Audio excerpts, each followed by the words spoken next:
Tá? Boa tarde a todos e todas. Estamos aqui na série Tecnologia, Educação e Sociedade, promovida pela APSERJ, Associação Profissional dos Sociólogos do Estado do Rio de Janeiro. Uma grande alegria poder receber a todos que estão nesse momento conosco, né, perdendo uma parte aí importante, né, do seu domingo, mas ganhando certamente em conhecimento, ganhando, não é, em informação e ganhando em educação. Na tarde de hoje, nós teremos a presença dos professores André Laino e Paulo Bahia. O professor André Laino é sociólogo, pesquisador, né, na área de tecnologia, né, e educação, e professor aposentado da UF e da UENF. Né? Já o professor Paulo Bahia, ele é cientista político, pesquisador da área de direitos humanos e cidade e professor aposentado da UFRJ. Eu sou o professor Lier Pires Ferreira, professor do IBMEC e do Colégio Pedro II. E estaremos, nessa tarde, debatendo, né, essas questões da disrupção digital e dos impactos das novas tecnologias no contexto mais amplo das transformações que já estão em curso na sociedade. E, nesse momento, então, eu convido a todos, né, para receber os professores André Laino e Paulo Bahia, aos quais saúdo em nome de toda a nossa plenária. Bem, boa tarde a todos. Muito obrigado, Lier, pela apresentação. Eu quero, antes de mais nada, parabenizar a APSERJ por essa recuperação de uma área de interesse de toda a sociedade, porque é uma área que corre paralela, né, em contraponto à universidade, que eu acho que é importante como um canal de pensamento crítico, que revigora, inclusive, a própria função da sociedade no interesse da própria sociedade brasileira. Bem, o meu título é, então, Disrupção Tecnológica e suas relações com a onda conservadora. Na primeira metade do século XX, o historiador Mark Bloch escrevia: na história, nem tudo muda. Lembrou também: os homens se parecem mais a seu tempo que a de seus pais. Em meio às transformações na história, encontramos não somente avanços, mas também retrocessos, conformismos, resignações e conservadorismos. Na sociedade, uma ou outra destas tem a ver com mudanças de fronteiras científicas e tecnológicas que, além dos progressos, trazem paradas, retrocessos e anacronismos. Epstein, o autor, adverte sobre a dificuldade de imaginar-se uma mudança científica tão radical que não conserve do antes até o depois da mudança alguns invariantes. Os desafios colocados por tais mudanças, as estruturas econômicas, sociais e políticas dos cotidianos das sociedades, contêm uma essência. Suas aparências escondem razões que alimentam tensões, conflitos, manifestos ou latentes, cuja raiz provém da diversidade de condições concretas entre os atores de acesso aos recursos de tais ferramentas e as diferenças nos reconhecimentos econômico, financeiro e social na utilização de tais recursos. Crises, tensões e conflitos são mais ou menos intensas ou agudas, segundo as heranças pretéritas dos tipos de fronteiras que a sociedade carregue, e também da maior ou menor proximidade com os estágios desses avanços. Há, na dimensão, intensidade e graus de propagação das mutações das matrizes científicas de conhecimento, um componente comum no entendimento de cada especificidade. Este se encontra nos eixos das transformações científicas, matriz de modelos e suas aplicações tecnológicas, definindo identidades nas relações entre esses dois campos de conhecimentos. Essas mudanças se apresentam como independentes nas sociedades, onde são decodificadas, traduzidas e absorvidas com tal, entre aspas, autonomias. Entretanto, através da estrutura pretérita, elas são armazenadas em sua reprodução, influindo em suas decodificações, formas e graus de aplicações. Tais sociedades manifestam seus graus de convivência e aproveitamento dos potenciais dos recursos desencadeados pelas mudanças científicas e tecnológicas, na forma como elas sejam concretamente adotadas e aplicadas nas relações pessoais e coletivas de suas relações de trabalho e de produção. Em meados dos anos 80 do século passado, Adam Schaff apresentava 3 áreas de conhecimento científico que trariam mais impactos nas mais diversas tecnologias: informática, novas fontes de energia e engenharia genética. Privilegiaremos a informática pela sua indispensabilidade nas 2 outras e demais áreas de conhecimento. Por que ciência da computação? Cremos ser possível uma definição dessa ciência atendendo esse texto.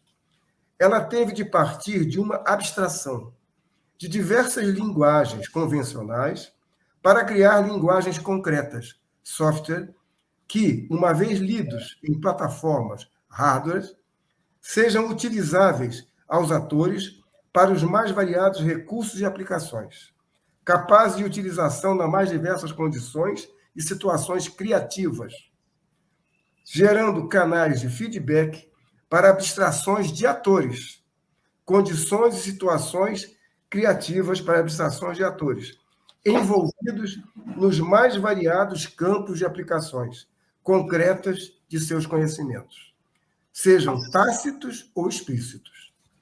A ciência da computação não se propõe, então, substituir a criatividade do pensar humano, mas produzir um instrumental que, desvencilhado das formas convencionais e limitadoras dessa qualidade inesgotável humana, permita aos atores maior emergência, expressão e atuação de suas inventividades. Seu objetivo: colocar a percepção dos atores livre das representações que lhes são impostas e suas ações desvencilhadas de cotidianizações. Segundo Vinogradov e Flores, percepção é muito mais do que uma codificação do mundo externo, numa representação. E ação é muito mais do que execução de rotinas motoras. Pierre Rolle também definia esse instrumental. Máquina universal só o é pela sua relação com os instrumentos mais especializados que existem independentemente dela ou que lhe sucederam. Entretanto, a máquina universal esteve também atrelada à razão de servir como mais um processo da etapa de apropriação pelo capital da abstração dos atores. Mais uma ferramenta para antecipar a expressão concreta dela em forma de criação objetiva do ator consubstanciado na mercadoria.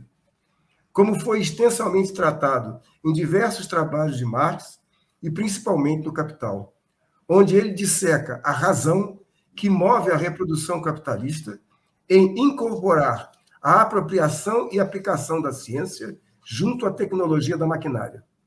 Como descreve Noble, a fundamental inovação do capitalismo é a transformação do trabalho humano em meios abstratos de produção de mercadoria e acumulação do capital. Noble descreve as transformações científicas e tecnológicas nos processos de produção e trabalho desde os anos 30 do século XIX. Elas exigiriam outras formas do capitalismo tratar tais abstrações, superiores àquela da truculência das imposições dos capatazes.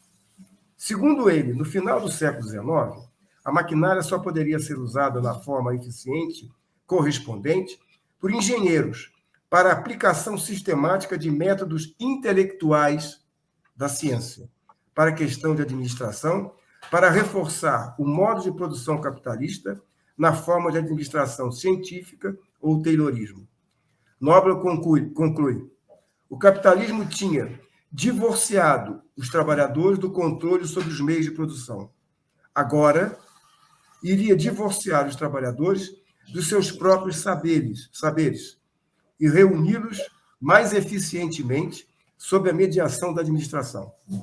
Com esse divórcio para a continuidade do ritmo do processo de expansão da mais-valia relativa, o processo de acumulação ampliada do capital incrementava novas interconexões, novas interlocuções interconexões nas relações de trabalho e de produção. E nos seus canais introduzia, nos diversos ramos ou periféricos tecnológicos, componentes cujos conhecimentos materiais e imateriais seriam, desde então, caudatários de mais intensos e profícuos contatos com os seus troncos ou matrizes científicas. O processo de acumulação do capital delineava, de forma definitiva e intensa, a instalação da desproporcionalidade quantitativa e qualitativa, interna e externa, às cadeias produtivas de seus dois principais setores. Primeiro, bens de produção, e segundo, bens de consumo. Desde então, o desequilíbrio e descontinuidade entre seus componentes materiais e imateriais tem suas crises de acumulação, nas crises de acumulação, sua marca de identidade e especificidade em relação às anteriores, tanto em extensão quanto em profundidade. Hoje, as duas áreas de efetivação das operações em recursos informáticos computacionais ampliaram de forma exponencial, quantitativa e qualitativamente, os produtos daquele divórcio. Operações computacionais são dirigidas para operarem nos dois campos de exercício do trabalho dual, abstrato e concreto, que é exercido, então, de forma explícita, seccionando o conhecimento, formal ou intelectual, e tácito, unificando o conhecimento, informal ou não intelectual. Em ambos os campos, suas operações não eliminam as habilidades analítico-cognitivas dos atores. Os recursos de software e hardware detêm a possibilidade de lidar com os dois tipos de conhecimento, potenciando ambas de cada ator. Nesses recursos, elas contêm canais de acesso e trânsito à mesma plataforma, criando pontos de desconexões, criando pontos de potenciamento, conexões de suas capacidades criativas, dos atores, diminuindo ou anulando desconexões ou descontinuidades nos canais das redes onde eles se situem. Nesse sentido, a literatura contemporânea da gerência de conhecimento se propõe converter conhecimento por meio de interfaces entre conhecimento tácito e explícito. Seus meios ou recursos de acesso e utilização são pautados por decodificações que sejam as mais universais ou amigáveis possíveis. As relações de produção e trabalho objetivam utilizar os potenciais despertados nos atores como mais uma ferramenta para ampliar os meios de controle sobre sua criação e apropriação das taxas e massas de mais-valia. Porém, as características teóricas e metodológicas desse ferramental trazem uma potencialidade ameaçadora, que se encontra, paradoxalmente, nos marcos onde o capitalismo espera contê-lo. Pois esses mesmos recursos ferramentais, para criar novas fronteiras entre conhecimentos, propiciam aos autores o uso deles além das limitações impostas pelo capitalismo. Nos termos de Maturana, a chave da cognição é a plasticidade do sistema cognitivo, que lhe fornece acoplamento estrutural. A máquina pode transmitir uma espécie de treinamento, entre aspas, no qual emerjam novas possibilidades de interpretação e ação. Estamos sempre engajados nessa transformação. Entretanto, podemos trabalhar no sentido de uma ampliação e deixar nossa consciência com potenciais para a transformação guiar nossas ações na criação e aplicação de tecnologias. Onde se encontra o núcleo dessa questão? Isso é crucial para o entendimento das relações entre ciência, tecnologia, produção e sociedade. O conhecimento de quaisquer forças de trabalho está envolvido pelas relações entre dois campos. Primeiro, formas de acesso e campos de utilização do conhecimento pela força de trabalho, enquanto produto socioeconômico dela. Segundo, formas de reconhecimento da utilização do conhecimento pela força de trabalho, enquanto produto sociopolítico dela. Sob o salariato capitalista, As conexões entre elas ocorrem em meio a tensões e conflitos, pois postos e ambientes de trabalho são locais onde atores encontram, afirmam e reafirmam, ou não, seus valores materiais e imateriais, através dos quais eles encontram justificativas que os levem a investir ou desinvestir os componentes objetivos e subjetivos, físicos e mentais de suas forças de trabalho. No salariato se instalam os sintomas da crise contemporânea, da reprodução do controle do capitalismo sobre o caráter dual do trabalho, abstrato e concreto, nos marcos dos avanços científicos e tecnológicos contemporâneos. Resgatando Pierre Naville, Rolle lembra o papel do fetichismo do trabalho ao lado do fetichismo do dinheiro, isolando o elemento abstrato do sistema de produção, numa determinada expressão do salariato, sob o capitalismo. A atividade é processo de fabricação de si própria e de suas regras e capacidades. Nele se consubstanciam relações entre concepção e execução do trabalho. O computador, como instrumento de comando, veio ser um ponto de ruptura dos processos industriais, desconectando noutro patamar essas relações. A análise das tarefas, enquanto conhecer qualificações e testar a resistência dos trabalhadores, reconhece que mutações extravasaram os recursos usuais das gestões e métodos administrativos. A ruptura de uma forma de salariato, do qual a disruptura tecnológica é uma expressão, mais uma vez coincide com a noção de que classe social, entre aspas, esconde uma relação entre diferentes classificações. Mudanças qualitativas e quantitativas em ferramentas tecnológicas, ao se estenderem ao capital variável, alcançam frações de classe média, ampliando o campo dos processos de exploração da força de trabalho e expandindo o emprego dos recursos de tais ferramentas, também as relações entre seus atores, de classes médias. Tornam seus esforços físicos e mentais tão dependentes como foram no domínio daquela reprodução sobre categorias tradicionais, entre aspas, de trabalhadores. Com os novos recursos tecnológicos, as mesmas interposições se dilatam nos canais de conhecimento de atuações e intervenções de frações de classes médias. Eu cito rapidamente aqui, médicos, por exemplo. As razões e objetivos da gerência científica são maquiadas e destinadas às abstrações dessas frações de classes. Reestruturação de objetivos e razões ao lado de novas áreas foram criadas para absorver e moldar novos campos de criação e inventividade, através de inovações tecnológicas periféricas voltadas para alcançar conhecimentos, atuações e intervenções de frações dessas classes médias. Essas interferências em vários campos visavam cooptar os inevitáveis e indispensáveis despertar de novas criações, provenientes de atores de tais frações de classes. Nos marcos da acumulação do capital, tais reestruturações despertavam horizontes de criatividades que não poderiam ficar de fora de tais engenharias, mas, ao mesmo tempo, carregam estreitamentos conflitantes com a expectativa de afirmação do conhecimento e reconhecimento deles praticados pelos seus atores.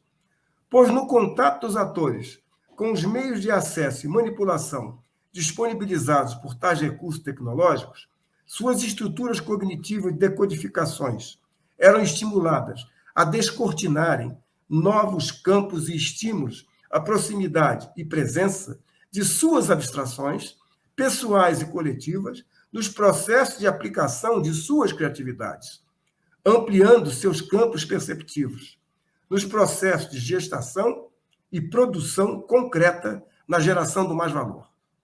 Portanto, a geração do mais-valor tem um deslocamento horizontal e vertical no eixo das resistências que até então eram praticadas isoladamente pelas estruturas sindicais. Essa translação reposicionou diversas posições de classes criando uma nova e inusitada ameaça sobre a reprodução ampliada do capital, que, no entanto, associada à cooptação desses recursos pela via da flexibilização produtiva associada ao capital financeiro, essa reprodução tem conseguido enfrentar os gargalos gerados pelas tensões e crises que esses novos recursos científico-tecnológicos trouxeram. Segundo Harvey, embora haja conexão entre evolução técnica do capital e a transformação radical do trabalho e do valor social, tal desenvolvimento é emancipatório, é extremamente ameaçador para a classe capitalista. A ameaça presente nas palavras de uma fotógrafa e designer. Ela disse o seguinte: acredito no poder da mais-valia. Acho que a gente vale muito mais do que o serviço que pagam para a gente para fazer.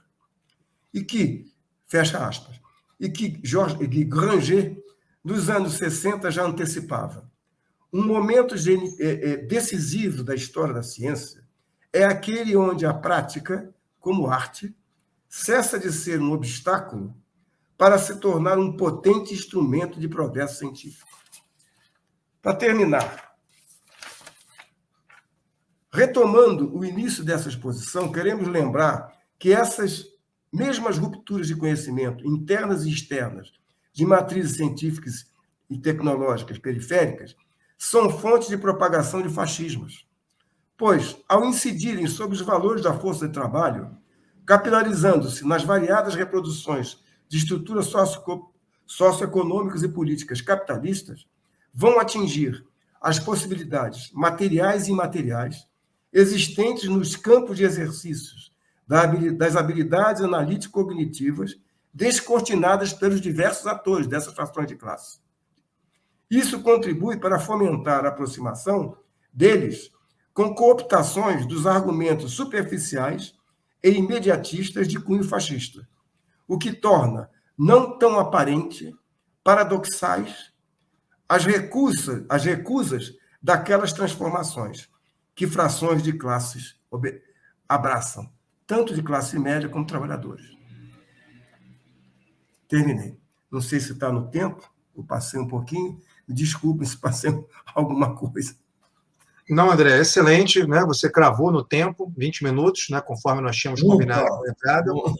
E, assim, excelente, né? A tua reflexão no contexto das relações de trabalho e conhecimento, né? Pensando, né, as transformações tecnológicas, né, no contexto das suas influências, né, sobre as questões de classe, organização do trabalho, né, tanto do ponto de vista da gestão do trabalho, quanto do ponto de vista das organizações, né, sindicais, pensando as gestões e métodos administrativos, né, e nessas tempestades, né, de destruição criativa, estou recuperando aqui agora o Schumpeter, lá em 42, né, e a tua fala, né, a incorporação, né, a apropriação de tecnologias, né, no maquinário, né, de um modo a substituir aquilo que o Marx chamava de trabalho humano vivo, né, trabalho humano abstrato, trabalho morto, né, me parece uma reflexão absolutamente central, né, no contexto da indústria, né, 4.0, como alguns autores chamam. Por quê? Porque esse é o momento, né, em que essas tempestades de destruição criativa, né, estão alcançando, né, um patamar nunca antes imaginado de inovações disruptivas, né, de alguma forma reproduzindo aquele contexto, né, do Clayton Christensen nos anos 90 do século passado, a partir do qual essas inovações disruptivas criam, na verdade, um completo novo mercado, né, através da introdução de um novo produto ou serviço, ou, de alguma forma, alterando, né, os padrões a partir dos quais os consumidores pensam e as relações de trabalho são também construídas. Então, assim, acho que você traz aí algumas contribuições fantásticas, né, para a reflexão do tema e abrem a porta, né, da chamada aí do professor Paulo Bahia, né, a quem recebemos agora com o maior carinho. Paulo, bem-vindo. Obrigado, Diê, com carinho. Prazer rever o André, depois de tanto tempo que não nos víamos face a face. Enfim, agradecendo mais uma vez a Associação APSERJ, a sua retomada enquanto associação e o seu dinamismo no dia a dia. Eu, antes de iniciar minha fala, eu quero fazer uma nota de saudação e pesar ao falecimento da nossa colega Lícia do Prado Valadares, que faleceu hoje em Paris. Lícia, ela, na transição ali da ditadura para a pós-ditadura, ela teve um papel muito importante. Ela é uma das que estabelece o campo da sociologia urbana no Brasil, com o sensacional livro Passa-se uma Casa, indo a fundo no processo de retirada das populações pobres e faveladas da zona sul do Rio de Janeiro para as áreas mais distantes da cidade. Enfim, vamos ao nosso tema. O André, ele fez uma fala afinadíssima pelo ponto de vista acadêmico, que não é a linha que eu vou levantar aqui. Eu vou falar para os colegas que eu estou trabalhando a partir das noções da minha colega, que já foi do Rio, hoje está em São Paulo, na PUC de São Paulo, a Dora Kaufmann. A Dora, enfim, vem trabalhando já há bastante tempo com as questões da inteligência artificial, as questões das disrupções disruptivas. E com um sociólogo coreano que tem 2 livros. Um deles é esse, Sociedade da Transparência, e o outro é esse, Sociedade do Cansaço, que é o Byung-Chul Yang. Ele é professor da Universidade de Berlim, é coreano, e ele vem trabalhando esses temas e eu fiquei muito sensibilizado com ele. O que eu venho chamando a atenção há algum tempo? Existe uma não percepção àquilo que o André também chamou a atenção na sua fala. Uma percepção de que nós estamos vivendo um momento de destruição criativa e que essa destruição criativa ela se assenta em persistências que ele também chamou a atenção da sociedade. Então, nós temos, no caso da sociedade brasileira, algumas persistências estruturadas nas relações de classe, na desigualdade social, na apartação social, na incorporação fragmentada, frágil, utilitária dessa massa de pessoas como trabalhadores. Isso, historicamente, nós não tivemos. Nós temos um exército que não chega a essa ideia de trabalhadores, e, ao mesmo tempo, esse cenário ele vem se acelerando a partir dos anos 90 com a informática, a ciência da computação, como bem chamou o André, na engenharia genética e nas comunicações. Você vai ter esse processo. O que eu chamo a atenção para o processo de disrupção digital que nós estamos vivendo? Primeiro, nós temos que compreendê-lo como algo irreversível do processo social, do processo econômico e, portanto, não dá para ouvir o que eu escuto de alguns líderes sindicais. O André chamou bem a atenção sobre esse papel dos sindicatos na fala dele, de resistência ao modelo que surge de trabalho com a disrupção digital. Eu tenho chamado a atenção que não é possível que nós nos comportemos como os acendedores de lampião a gás ou a querosene em 1870 em Paris ou Nova York, fazendo greves, que na época até eram justas, contra a energia elétrica. A energia elétrica, em 1890, estava totalmente estabelecida. Portanto, nós temos que ter algo que é perceber, algo que eu gostei muito na fala do André, de que esse processo ele não é um processo que exclui uma parte. Pelo contrário, ele nos dá instrumentos políticos, ele nos dá instrumentos analíticos para que a gente possa criar formas de existências e formas de utilizá-los no sentido de trabalhar contra as persistências históricas tradicionais, sobretudo no Brasil, estruturadas pelo sistema capitalista de base escravista que nós tivemos. Enfim, essa reflexão mostra que algumas questões, hoje, elas não estão sendo bem tratadas no sentido de avançarmos na sua efetiva compreensão e tomarmos para nós rédeas de estarmos nesse mundo dos hardwares e dos softwares que o André tão bem levantou. Os hardwares são muitos. Você tem o laptop, você tem os tablets, vocês têm cada vez mais os smartphones, as televisões smarts, os rádios smarts, enfim, você tem cada vez mais esse processo. E os softwares ganhando uma dimensão absolutamente fantástica com os processos de inteligência artificial. E aí eu chamo mais uma vez a atenção para o nosso presente, o nosso dia a dia no Brasil hoje, é que agora em novembro, no início de novembro, nós tivemos feito pelo Estado brasileiro o leilão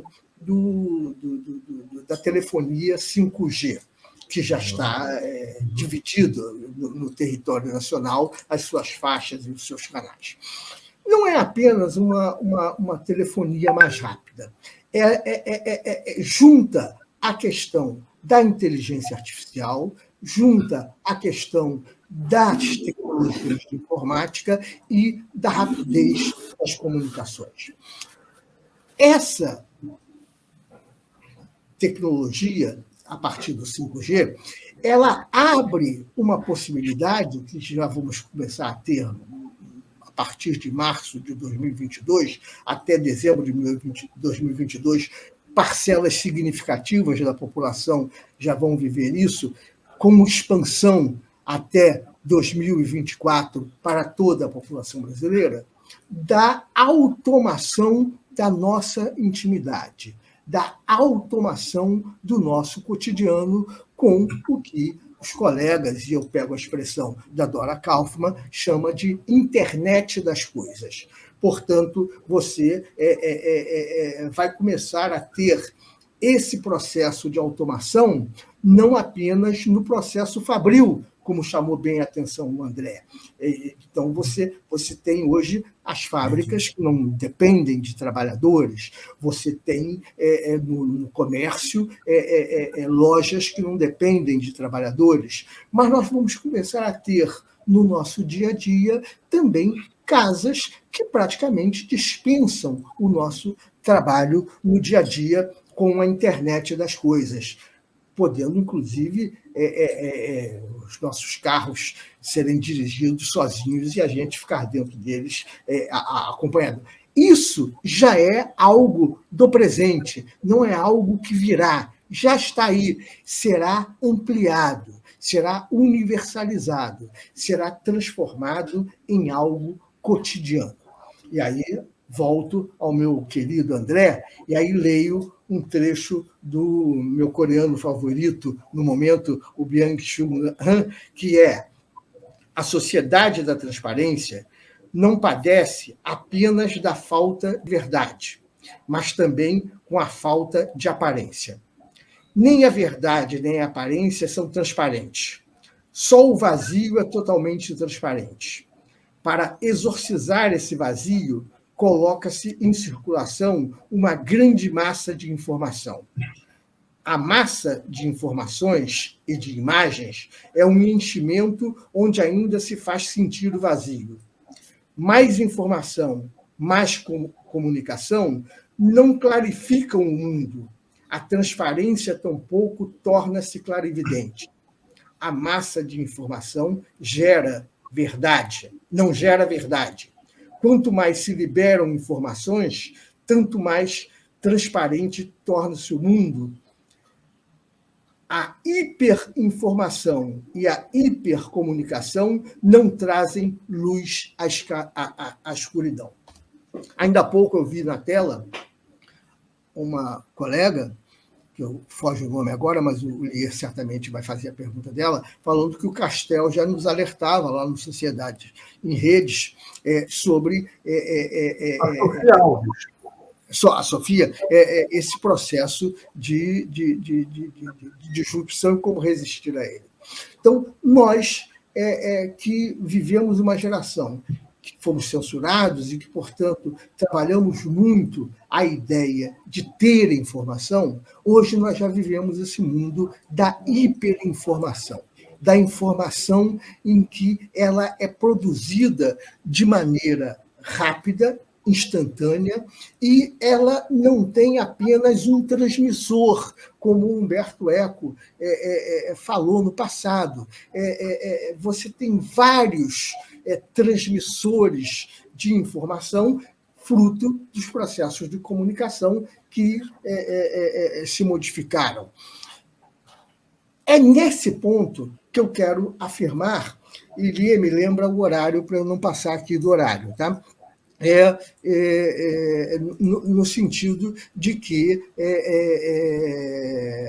a exclusão digital ela é uma exclusão que está acontecendo hoje, que aumenta a desigualdade social e aumenta a desigualdade cognitiva. Nós temos um déficit cognitivo em andamento.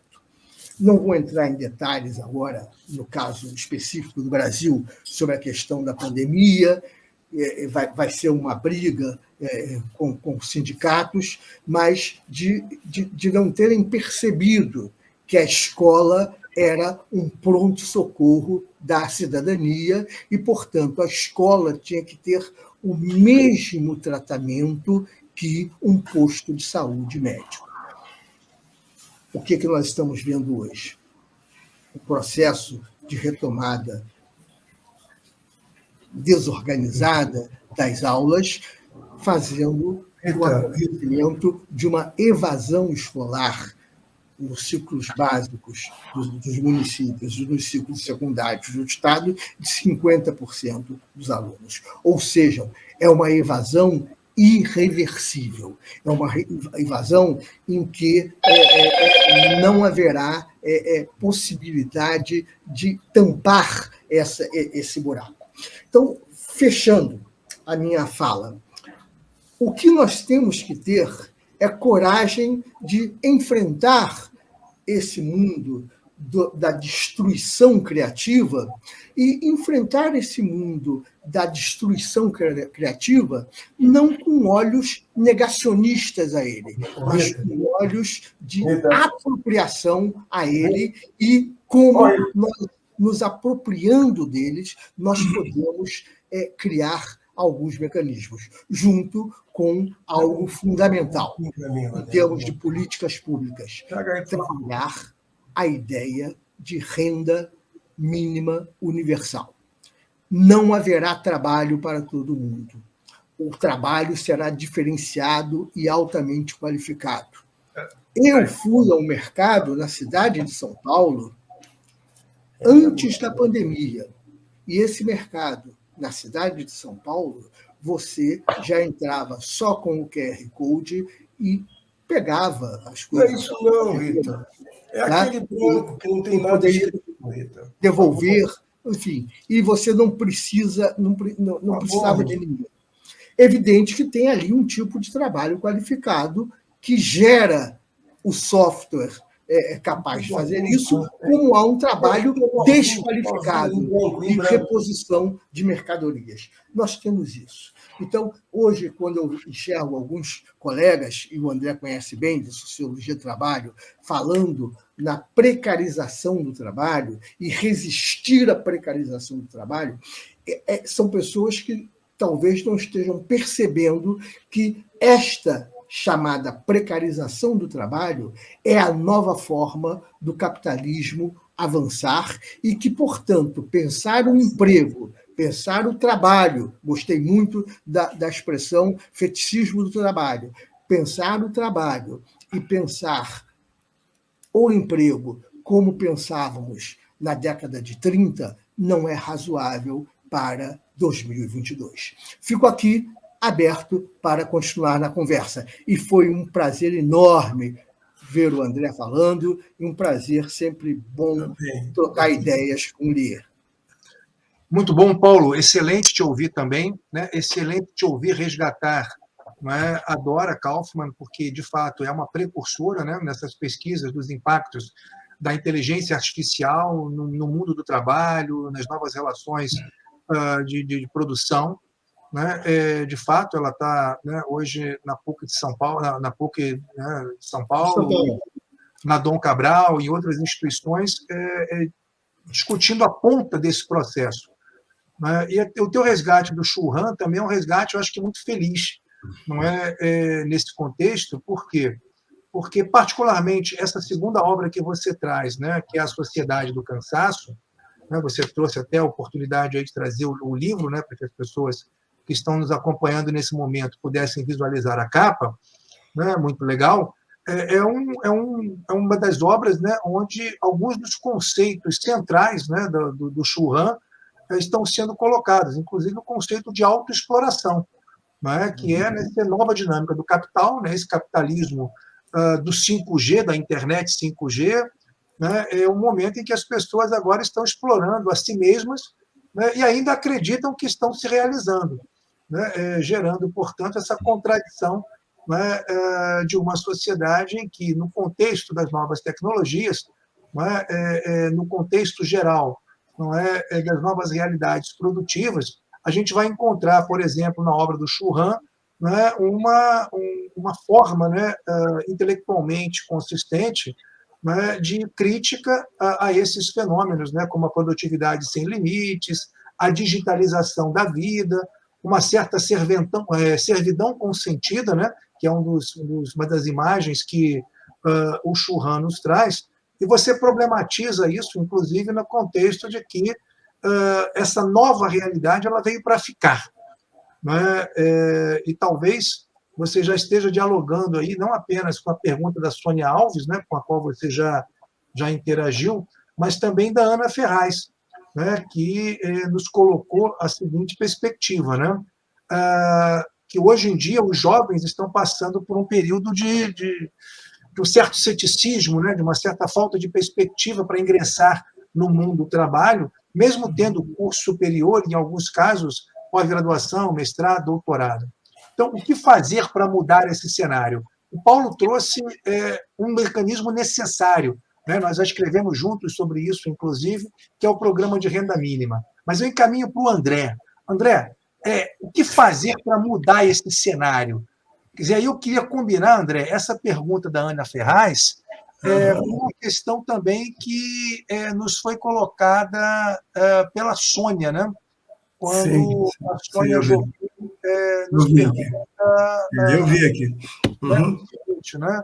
Tá. Você pode combinar essa resposta com a questão, não é, dos impactos, né, que essas novas disrupções estão gerando, né, na cultura, nas relações de trabalho, nas relações sociais, enfim.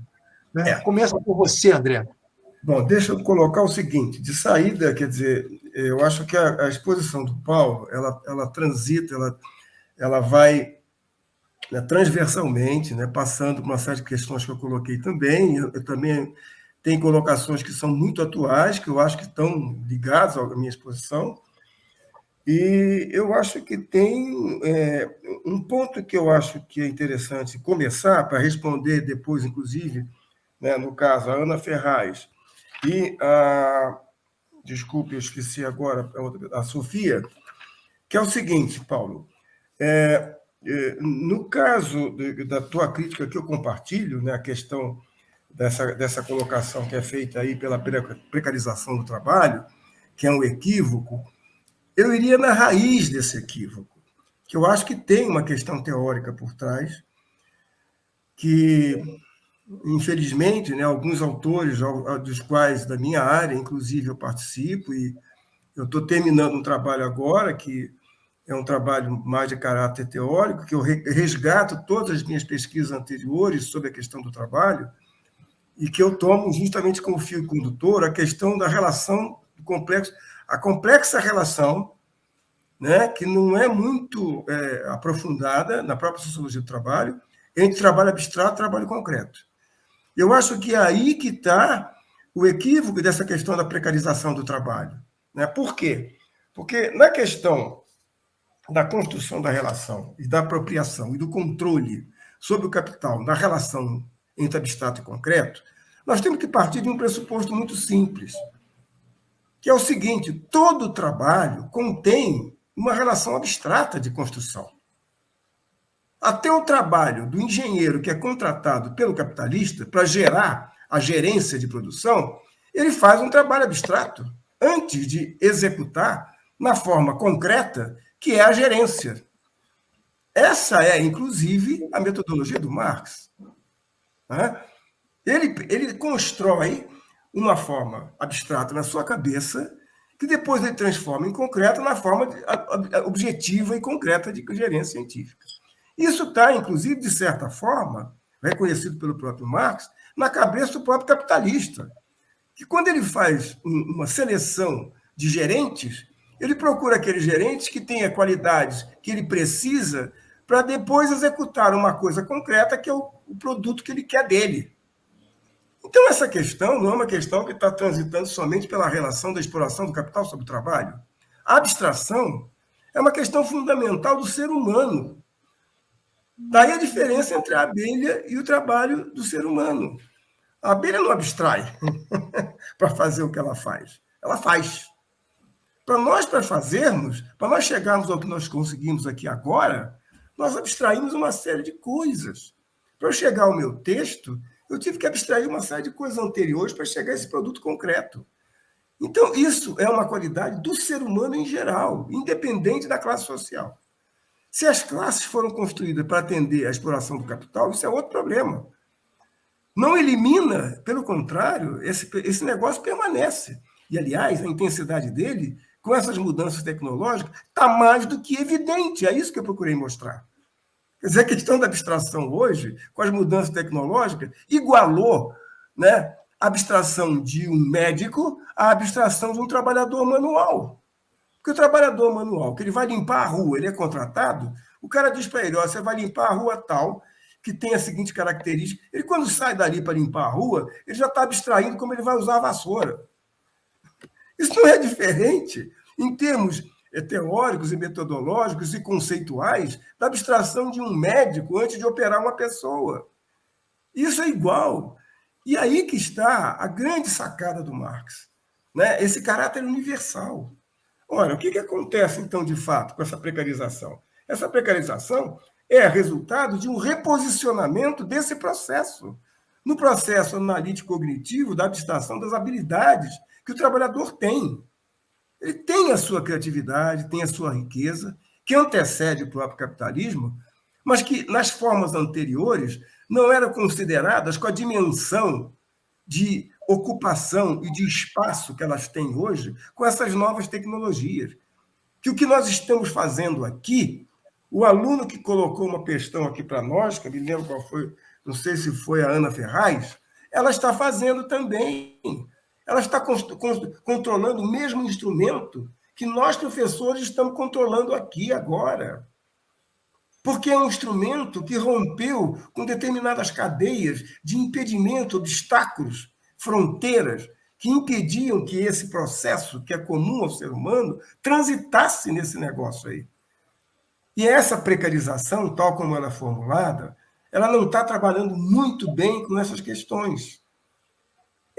Não é uma precarização, é uma exploração de outro nível, a exploração da força de trabalho de um outro nível. Por isso, eu acho que Paulo tem razão, e eu concordo com isso, a tendência do capitalismo, para não ter uma crise mais profunda do que já tivemos até agora, e que vai ser maior ainda nas próximas, é realmente a renda mínima. Não tem outra saída. É o que a Islândia já está fazendo, é o que a Dinamarca parece que está encaminhando também. Mas por quê? Porque realmente não há necessidade, não só de nós trabalharmos menos horas, mas nessas menos horas, cada vez se elas poderem ser até menos, porque a nossa capacidade de abstração ela recebe um repotenciamento com os instrumentos tecnológicos disponíveis. Então, o descortinar que nós temos desses processos são muito claros e muito objetivos, além das imposições que são colocadas pelo próprio capitalismo, que, aliás, eu chamo a atenção do seguinte, não é todo capitalista que é cego a isso, não. Tem muito capitalista que já percebeu o gargalo da garrafa e o tamanho dele. Ele já sabe. Olha, hoje de manhã, minha gente, e todo dia a gente começa a ver uma série de pipocar de transformações que são muito significativas. Agora de manhã, eu vendo aqui a internet, e eu vejo, não sou um viciado em internet, mas eu tento selecionar e filtrar certas coisas que são muito significativas. Uma delas que eu vi de manhã é impressionante, minha gente. O Equador conseguiu montar uma maquineta lá maluca, que nem uma refinaria, de custo muito menor do que uma refinaria de petróleo, onde ele está fazendo gasolina, reconfigurando todos os plásticos que existem. Ou seja, ele pegou a matéria-prima e fez um movimento inverso, porque o plástico é feito de petróleo. Então, ele filtrou o plástico, resumiu o plástico na sua origem e tirou a gasolina. Quer dizer, a ciência e tecnologia hoje, o que eu coloquei no início, ela rompeu certas fronteiras, daí eu entendo a agonia da Ana Ferraz, porque ela está com um horizonte aberto, e essa porra do horizonte, o cara bota uma fronteira que não existe mais. Não existe mais barreira para isso. Então, a questão da precarização, eu acho que ela tem que ser revitalizada nesse sentido e revisitada. Não é que ela não exista, mas ela existe, como eu coloquei anteriormente, como uma forma de exploração do valor da força de trabalho. Porque a abstração em si, ela sempre existe. Quando o trabalho morto chega até ela reaviva com a sua riqueza. E que é essa riqueza que gera mais-valia. Qual é a riqueza? A habilidade analítica cognitiva do ator, que gera todo o valor. O valor é gerado aí. Então, essa abstração ela é transferida para essa mercadoria e gerando nela aquilo que gera mais-valia, o elemento componente da reprodução do capital, a razão da sua existência. A razão de por que ele fez tantos modelos de administração, desde o Taylorismo, passando por neo-Taylorismo, por Fordismo, neo-Fordismo, por CCQ, e o diabo do carrega, que tem um monte de coisa que vem aí. Por que ele fez isso? Se você pega o neo-Fordismo, desde a sua origem, e desde o CCQ, o Circo de Controle de Qualidade, que surgiu na Suécia, o que acontece nessas coisas todas? A grande questão é como retrabalhar a posição do conhecimento na cadeia produtiva. Ela começa a surgir ali, nos anos 60.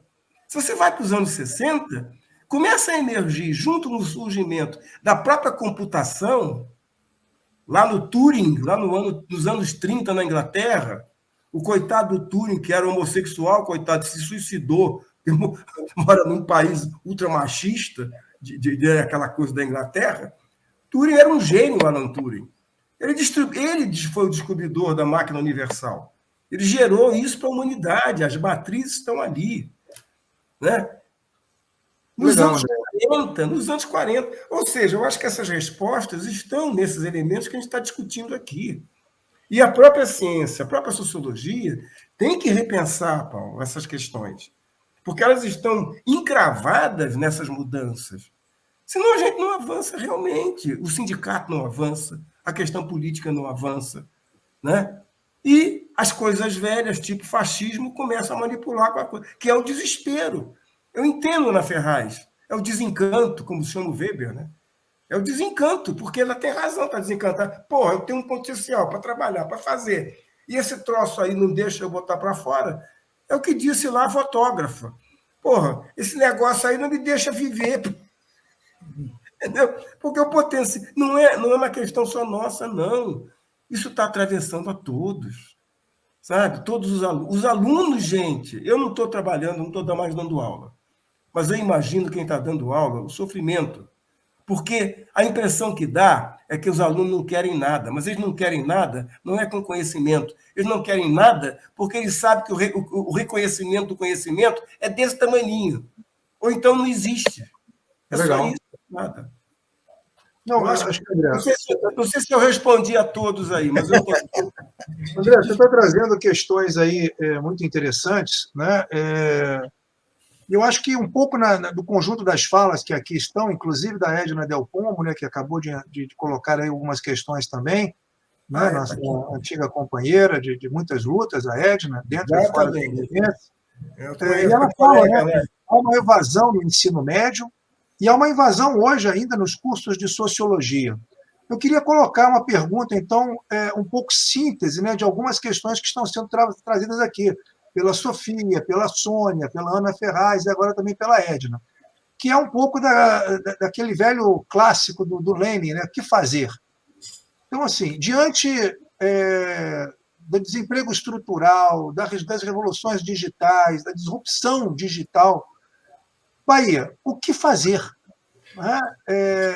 Quais são as possibilidades, né, em termos organizacionais, né, das empresas, dos governos, mas principalmente nossa, né? Quer dizer, nós cidadãos, né, que vivemos e sofremos muitas vezes os impactos mais duros dessas novas realidades, como dizia lá atrás, né, alguns autores da área da administração, né, o que fazer? Quais são as alternativas concretas que temos, né, considerando que o capital continua aprofundando a sua extração de mais-valia, como bem trouxe o André na sua fala inicial, e, inclusive, modificando os mecanismos pelos quais essa mais-valia é extraída cotidianamente. O que fazer? Vamos à pergunta clássica. Primeiro, eu quero saudar minha colega Edna, que era minha vizinha no Rio, e que a gente trabalhou tanto no sistema penitenciário, enfim, é uma lutadora pelos direitos humanos, além da sua capacidade como professora na UF, que foi colega do André durante anos na UF. Enfim, muito carinho pela pergunta. E a realidade, a evasão em vários cursos de ciências sociais, mas no direito e vários outros. Existe hoje algo, e aí eu já vou falando no que fazer também. Primeiro, nós não devemos colocar uma plaquinha, como eu alertei na minha fala, e os sindicatos têm feito isso, somos contra a disrupção digital. Como lá na década de 80, eu vi somos contra a globalização. Enquanto se falava somos contra a globalização, eu falo assim, mas, meu Deus, a globalização já está feita, está aí. Enfim, então, aí eu lembrava do velho geógrafo Milton Santos, dizendo que nós tínhamos que fazer uma globalização inversa, uma globalização de inclusão, uma globalização... Outra globalização. Exatamente. Então, nós temos que fazer uma mundialização de resistência, não negando o processo de globalização. O mesmo para agora. Vamos pegar o caso da nossa área. Já existe na Universidade de Brasília e aqui na Fundação Getúlio Vargas, do Rio de Janeiro, softwares que estão fazendo pesquisas quantitativas e qualitativas com o software bastante alimentado com inteligência artificial. E é importante chamar a atenção, que a Dora Kaufmann sempre chama, a inteligência artificial ela não gera, ela não cria, ela acumula, ela vai acumulando o que as pessoas... E aí sim, o elaborador do software coloca as informações dentro do software e ele passa a reconhecer. Então, com a aplicação de alguns softwares, você já está tendo pesquisas quantitativas e qualitativas em relação a um tema que eu e Liê trabalhamos muito, a questão eleitoral, né? A questão de opinião, e isso vai avançar. Os colegas do IBGE estão trabalhando também nessa perspectiva. E é importante que você domine isso. O que nós estamos vendo? Nas faculdades, os professores reagem sem essa perspectiva aguda que o André Laino colocou aqui. Reagem e reagem. E aí o estudante recebe uma formação que ele não consegue transitar nesses novos portais que foram abertos. Você pega a odontologia, por exemplo. Na odontologia, você tem hoje um aparato de diagnóstico e de operação que transforma o consultório dentário num outro consultório. Os nossos dentistas têm que ser preparados para esse novo consultório. A mesma coisa com os diagnósticos médicos.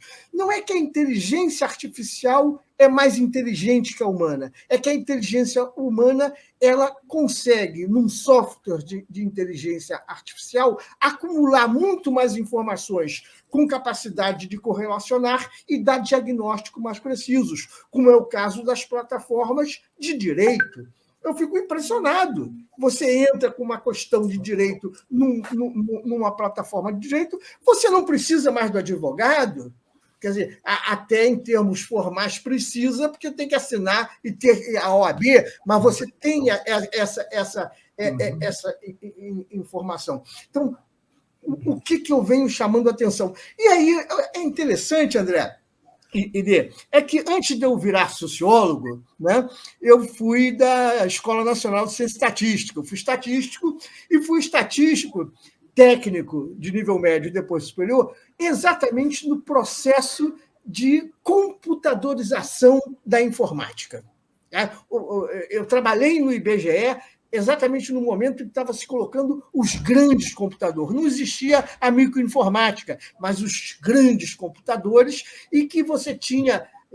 Vocês não lembram? O André lembra, mas o Lier Marjovo não lembra. Os perfuradores... Não lembro, não. Os perfuradores de cartão, né? Enfim, o nosso vestibular a gente marcava com o cartãozinho com lápis preto para ser perfurado e ser processado. Pois é, então, o que acontece? Esse mundo ele se desdobrou. E ele se desdobrou com a microinformática, com a informática domiciliar e com a informática de mão, que é o smartphone. Então, Edna, o chamamento que nós temos que fazer, por isso que eu gostei tanto da fala do André, sobretudo quando ele atenta para isso, é que nós temos que ter, sim, domínio sobre esses processos. E se a gente não tiver o domínio pessoal, a gente tem que se cercar de gente que tenha esse domínio pessoal para que os nossos alunos eles consigam passar esses portais, não ficar do lado de fora e aí receber a renda mínima universal. Enfim, eles têm que ter esse dado da transcendência do trabalho da inteligência, que o André tão bem diferenciou entre esse lado abstrato do trabalho. Esse lado abstrato do trabalho ele é mais sensível, é mais sofisticado no momento. Portanto, os nossos alunos, não só de sociologia, mas eu te dei o caso da odontologia, eu te dei o caso dos médicos e dos advogados, porque o que está acontecendo? Os advogados tradicionais eles estão perdendo para grandes grupos. E aí o André sabe disso, alguns capitalistas já sacaram bem isso, que estão fazendo nos Estados Unidos as plataformas de direito são mesmo, porque lá não precisa de um advogado para assinar, você mesmo pode fazer a sua ação. Então, nós temos essa questão. Então, o que eu quero levantar para todos que estão aqui é que nós não devemos ter medo desse momento. Agora, devemos, sim, nos aproximar de quem sabe. Afinal de contas, nós já somos velhinhos e nós talvez não dominemos todos esses instrumentos, mas nós devemos estar alerta. E aí eu volto ao velho e bom Milton Santos, da nossa geografia cidadã. Lá atrás, em 1980, quando eles disseram nós temos que entrar no processo da globalização e liderar esse processo. Tá? Por quê? Porque entra essa abstração do conhecimento, a gente pegando a abstração do conhecimento e tornando-a operativa, e não ficando subordinada ao que os meus colegas mais próximos ao André da sociologia do trabalho ficam reclamando, a precarização do trabalho, a uberização, enfim, isso não levará a nada, levará ao que a Ana Ferraz fala, a desencanto. Então, nós temos um mundo pela frente. Da mesma maneira que lá eu li essa matéria do plástico e fiquei aqui imaginando como que as empresas de reciclagem de lixo vão ganhar com isso. Então, esse dado é o dado que a gente tem que ficar alerta para esse momento. Lê, eu agradeço o carinho. Acabou não. Pensei que estava acabando. Eu queria fazer uma intervenção agora. Vai fazer, exatamente isso. Né? Primeiro, a questão lá do Equador que você trouxe, nós temos uma matéria que todos nós tivemos acesso hoje, que ela é a verdadeira expressão daquilo que outrora se chamava de engenharia reversa. Né? Dessa vez, eles conseguiram fazer não apenas a reversão da engenharia, mas a reversão dos materiais. Ou seja, transformar o produto em matéria-prima, ou pelo menos um novo produto na redefinição da matéria-prima. Mas a questão, André, está colocada. Né? O que fazer? Eu vou fazer umas intervenções que eu queria fazer em cima da falação do Paulo. Pergunta para você, André. Tem esse o que fazer, que eu também coloquei ao Paulo, e tem uma questão que a Sônia Jobim nos traz, que é qual é o impacto, né, desse movimento da disrupção digital, né, dessa mudança comportamental na produção, na própria dinâmica do capital, mas também na questão cultural, na mudança comportamental do consumidor. Né? Quais são os impactos aí para a gente pensar? Tá. Bom, em primeiro lugar, eu acho o seguinte, né, retomando uma questão pelo Bahia, que uma questão que é muito próxima que você estava colocando, Bahia. Por que esse governo cortou todas as verbas que possibilitavam o acesso de computação à maioria da população brasileira, principalmente os excluídos? Porque inteligência não tem classe social. É por isso. Eles sabem, no fundo, eles sabem do potencial do 4G, do 5G, do 10G. Eles estão sabendo. Porque essa maquininha, se cair na mão de uma pessoa excluída, mas que tem inteligência, que tem um mínimo de condição de acesso aos recursos dessa máquina, ele vai gerar uma possibilidade do indivíduo crescer. Não há dúvida disso. Isso aqui não fala sozinho, fala com o dedo da gente, é com a nossa voz.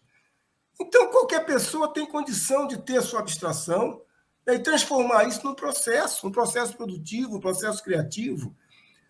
Então, é muito sintomático que esse governo está cortando verba da educação de áreas, inclusive, que são criativas, que são importantes, que contêm processos que geram conhecimento, que geram avanços, que possibilitam que milhares de pessoas possam também abstrair e produzir coisas concretas. Ele sabe disso. E, inclusive, a coisa tão burra que até o capital lá de fora, o europeu, com todo o imperialismo que ele faz sobre a África, com a questão, inclusive, da questão do coronavírus, que foi uma boa sacanagem, que eles isolaram a África de todo o processo de distribuição de vacinas, né? Mas, com tudo isso, uma grande maioria do capitalista europeu sabe que o que eu falei aqui, se eu falar isso para eles, eles vão entender. Porque eles estão no outro nível. O capitalista europeu, o capitalista norueguês, o capitalista sueco, ele está no outro nível nessa relação. É um negócio tão sintomático, essa coisa que a gente está vivendo é tão estapafúrdia, que eu me lembro que durante a eleição desse maluco aí, A Marine Le Pen, a presidente lá do partido fascista, praticamente francês, ela disse que se ela dissesse a metade do que esses caras falavam, ela não era eleita a lugar nenhum. Na França, ela não era eleita. Você vê o nível desse cara. Que os caras lá, o que nós estamos discutindo aqui, eles engolem, podem engolir até de mau gosto. Mas engolem. Porque não tem jeito. Você vai fazer o quê? Vai parar com o avanço da ciência, botar uma porta e aqui não entra. Não existe isso. Então, o que eu acho é o seguinte, que a questão dessa quer dizer, esse grau de transmitibilidade que esse processo tem, isso tem que ser levado em consideração, né, Paulo? Até em cima do que você mesmo falou, né, que ela tem um potencial, vamos dizer, corroedor de certas verdades, corroedor de certos etos profissionais. O mais forte entre eles, o que eu localizo nas pesquisas que eu tenho feito esses anos todos, é na medicina. Você citou muito bem a dentística. Os médicos, não é à toa que foi dos médicos que partiram uma coisa que aparentemente é paradoxal, a resistência à vacina. Não é à toa, porque eles não querem saber disso. A minha dermatologista aqui, que nós, como idosos, já começamos a ter aquelas pintinhas, né? Eu vou nela, outro dia saí dela, ela virou para mim, eu comentando por alto, ela estava muito chateada, né? Que a medicina hoje está passando muito processo e tal. Aí eu aprofundei e fui conversando com ela. Ela virou para mim e falou assim, professor, o senhor sabia que já tem um computador, que já tem um programa, que através de uma leitura que ele tem lá, com a leitura ótica do instrumento, ele faz a mesma, como é que se diz, a mesma avaliação do que eu faço? Ela dançou. Quer dizer, veja bem, ficou um negócio maluco. Aí fica professor chateado com o computador. Eu entendo quando colegas nossos, muitas vezes, não querem se atualizar incorporando isso, eu até entendo. Mas não é porque é uma questão pessoal. Depende justamente da estrutura do processo de reprodução do nosso capitalismo, como você falou também. Eu acho que isso reflete, essa resistência, ela reflete, inclusive, a nossa própria estrutura social. Eu entendo a preocupação da Edna com seus alunos, como é que pode chegar e transmitir isso. Eu acho que o esforço deve ser nesse sentido, de ampliar a propagação, de procurar profissionais que expliquem o que é isso. Eu vejo o seguinte, nas percas condições, nas péssimas condições de ensino que estão graçando nas universidades públicas, o que for possível fazer, o que eu vejo é o seguinte, é estimular os alunos a pesquisas em internet. Pesquisa na internet, vai lá e pesquisa. História de não sei o quê. Ou então a sociologia de não sei o quê. Eu dei Durkheim. Vai lá na internet, o que você encontra de Durkheim? Começa ele mesmo a dialogar com esse material, com esse instrumental. Entende? Dentro das nossas possibilidades. Se quisermos ampliar depois, né, para esses debates que nós estamos tratando aqui, né, isso aí vem num caminhar. Agora, é claro que é muito difícil, Edna, porque o que nós estamos vivendo na universidade é o quê?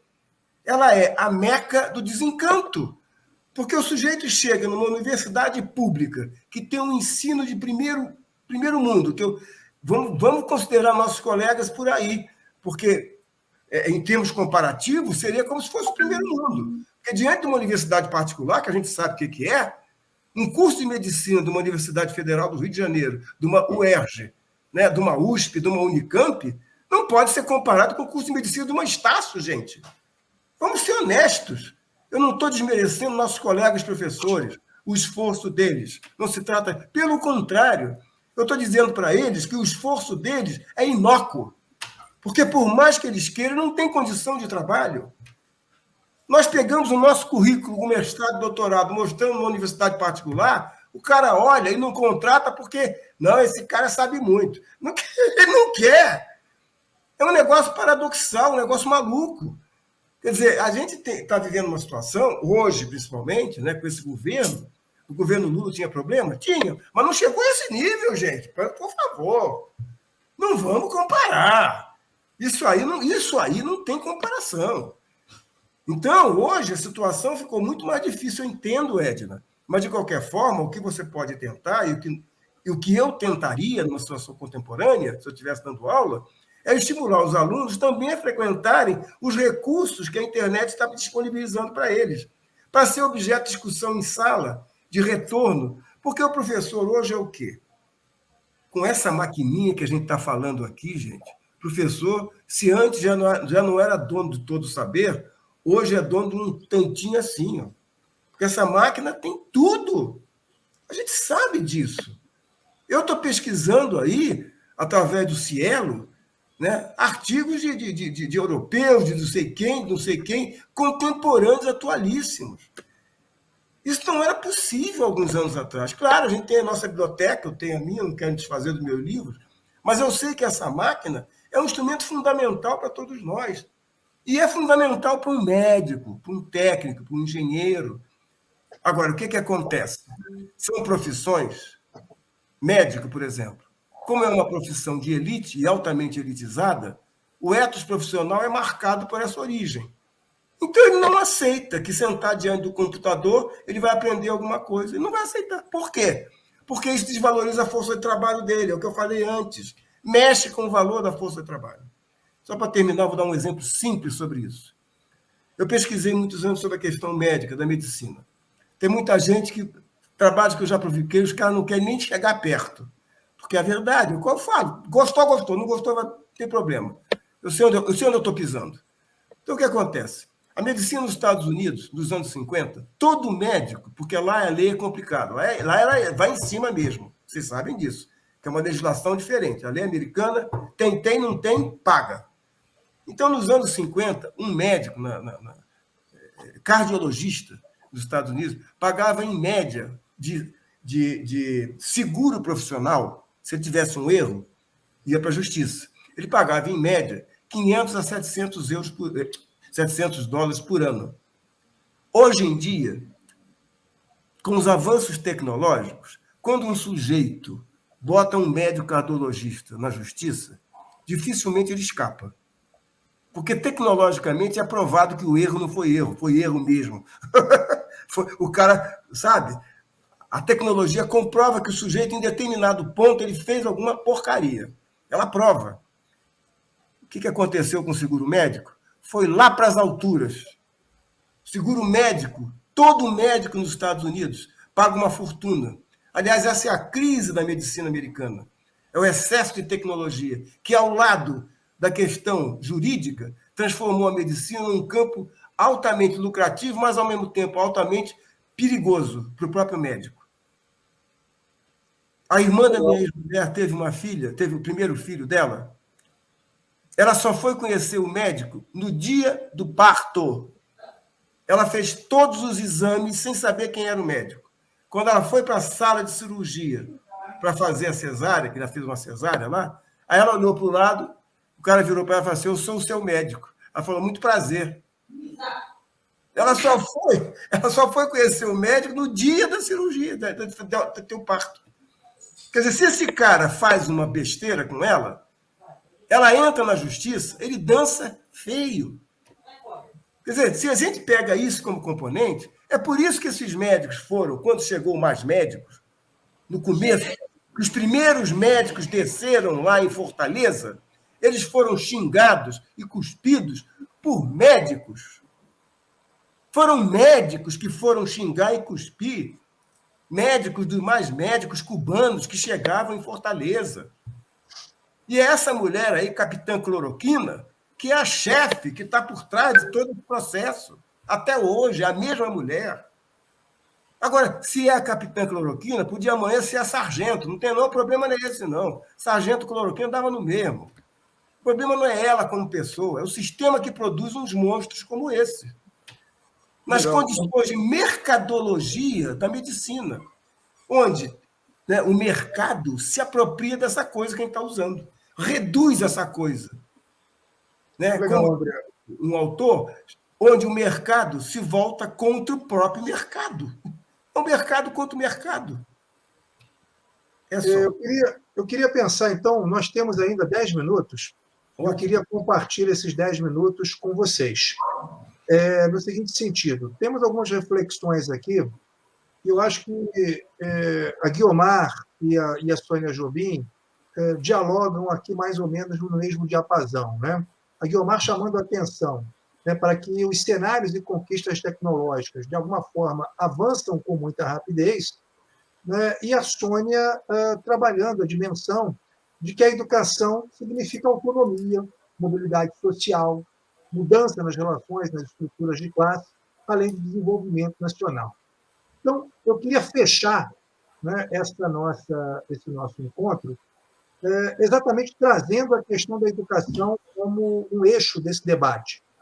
Ou seja, o que tem que impactar ou como a educação pode nos ajudar a sair das armadilhas, não é, dessas novas tecnologias e, principalmente, da disrupção digital, não é, de modo que, de alguma forma, não é, a gente possa não cair em algumas, né, daquelas armadilhas que vários pensadores, inclusive o Churran, né, vem nos trazendo, que é, né, a questão do tempo, né, que é um tempo como um elemento acelerado, né, e que, de alguma forma, a gente tenta fazer tudo muito rápido, mas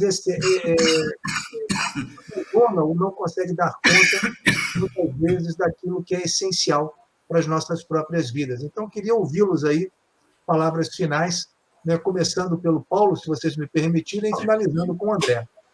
Bom, mais uma vez, agradeço a nossa APSERJ renovada, viva, a colega Lier, a Sônia Jobim, que está aí na técnica, a Ofélia, aos colegas que perguntaram.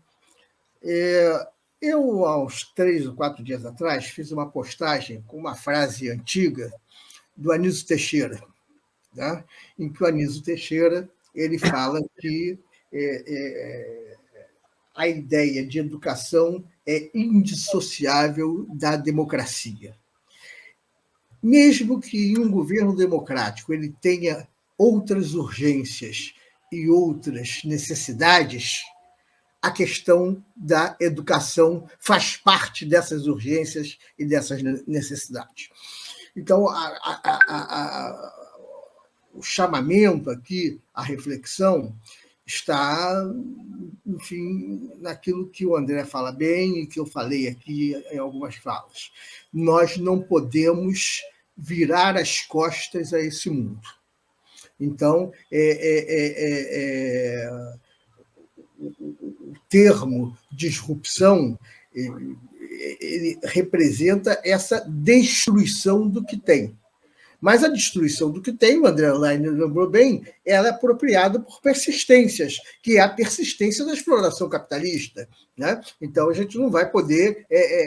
mas nós podemos nos aproximar disso, e nós, como sociólogos, no nosso campo de ação como sociólogo ou como professores, o que eu tenho falado, onde eu posso, é que a gente deve entrar nesse mundo. E eu sei que nós temos limitações, mas nós devemos nos aproximar, ter ao nosso lado gente que conhece bem isso e que pode avançar mais do que nós. Então, eu tenho chamado a atenção disso para que não haja uma ideia de depressão generalizada. Né? Enfim, então, vou ficar por aqui e dizendo o seguinte: eu estou animado, eu não estou desanimado, não, eu estou animado. Eu estou animado e estou entrando nisso. Eu sou o velhinho que estou entrando nesse negócio, entendeu? Então,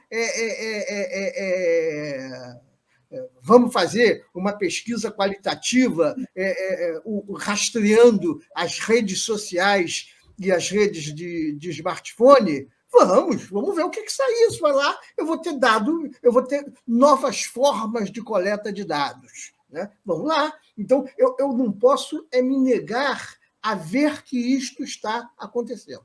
Da mesma maneira que na escola, e aí falar a questão da desigualdade, eu estou preocupado com o que aconteceu, em particular no Brasil, de 2 níveis. Um sistema escolar, que são 2, um sistema escolar privado, que funcionou ao longo desse tempo.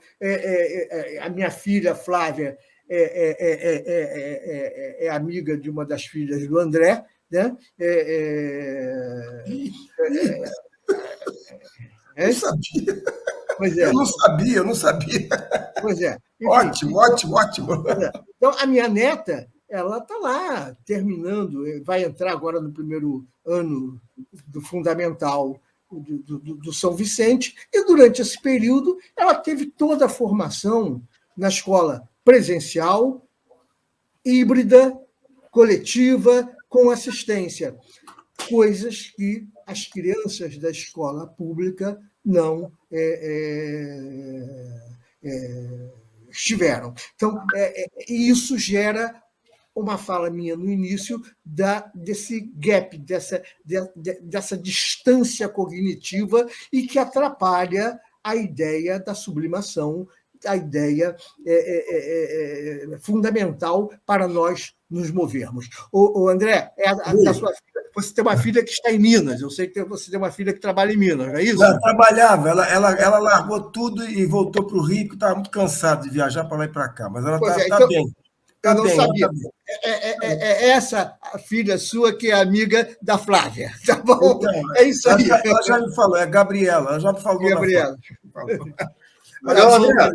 Emenda é contigo. Então, deixa eu só pegar o gancho aí com a exposição do Paulo, que é o seguinte, né? Eu acho que a questão da educação, passando pela questão justamente de preservar a autonomia do aluno na escolha das suas decisões, né? Me lembra um pouco não sei se foi um curta-metragem que eu vi, uma coisinha assim, se é muita informação, né?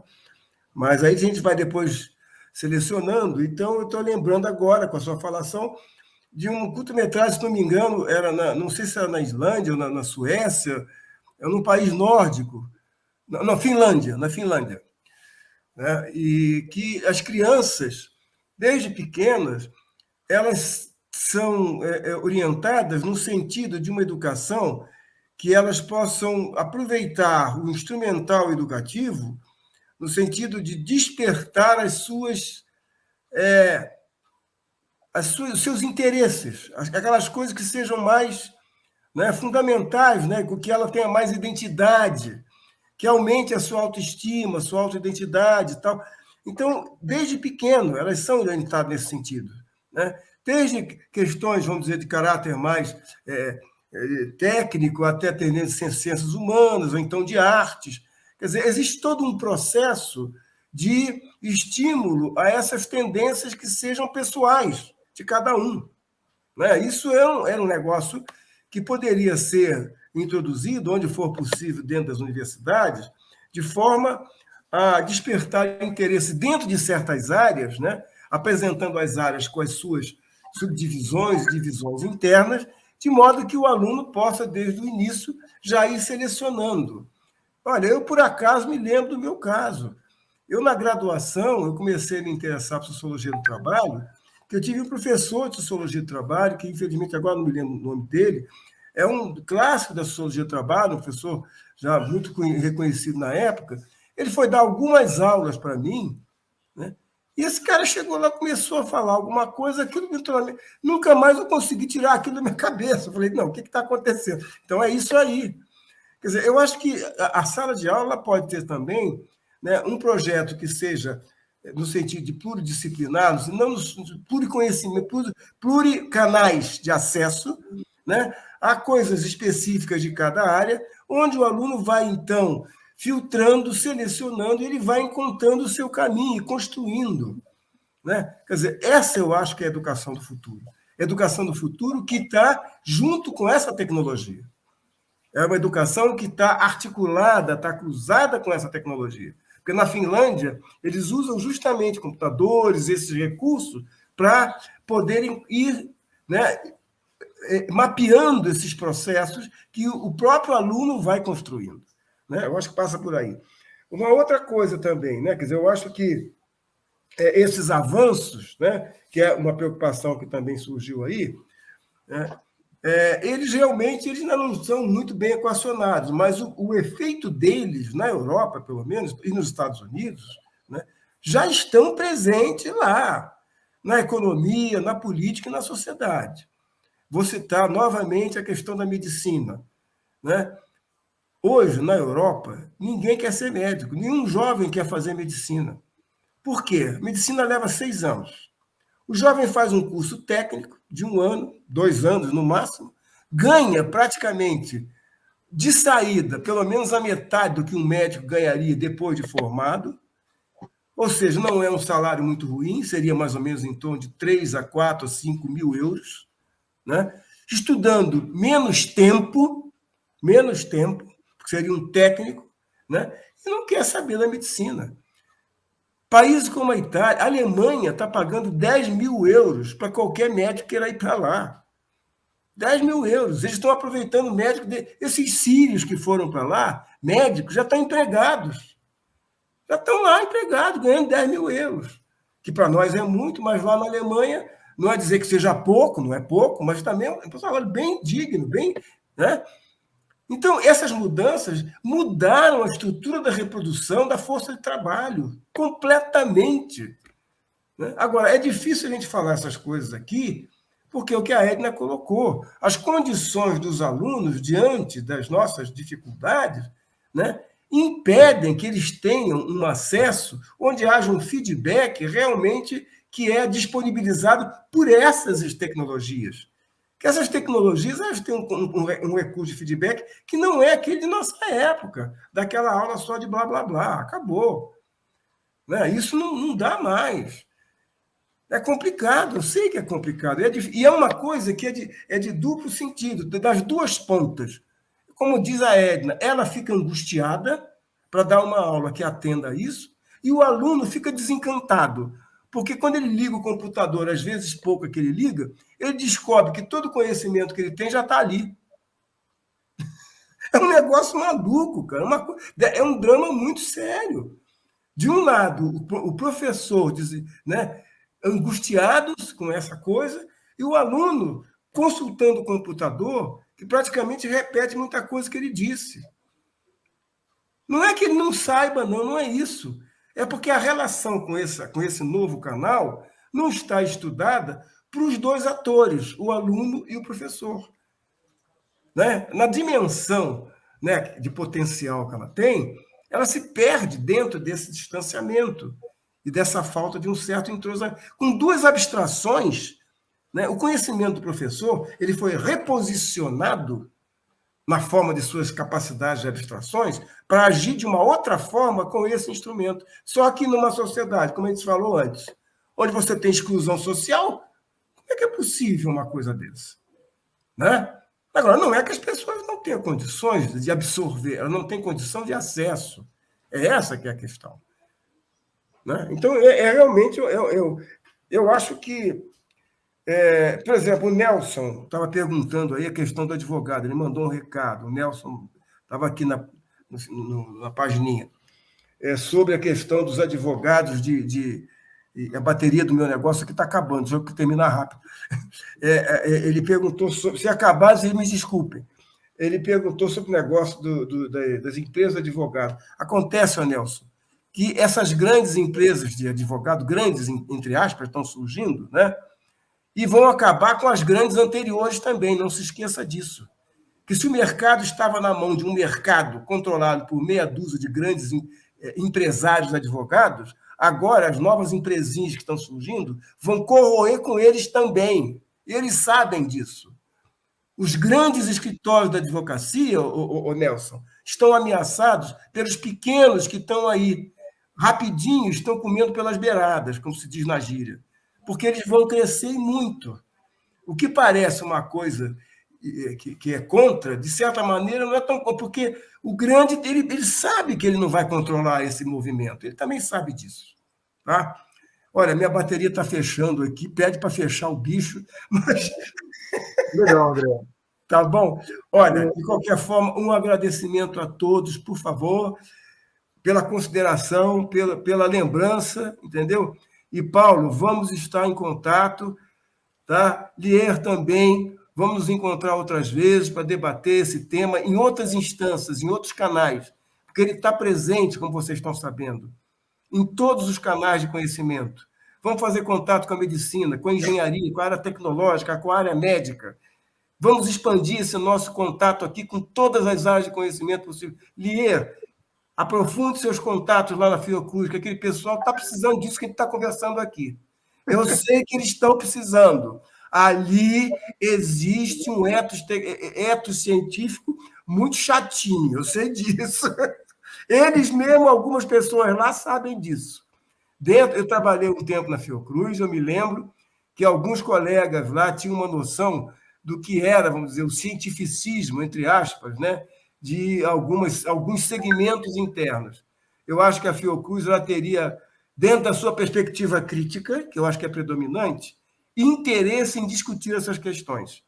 E o Paulo tem condição de ter esse contato com a questão dos advogados, né, a área do direito, né, questão penitenciária, questão da justiça social, né? Então, esses canais, Paulo, também era interessante a gente estender, apresentar, por exemplo, a esses canais essa discussão.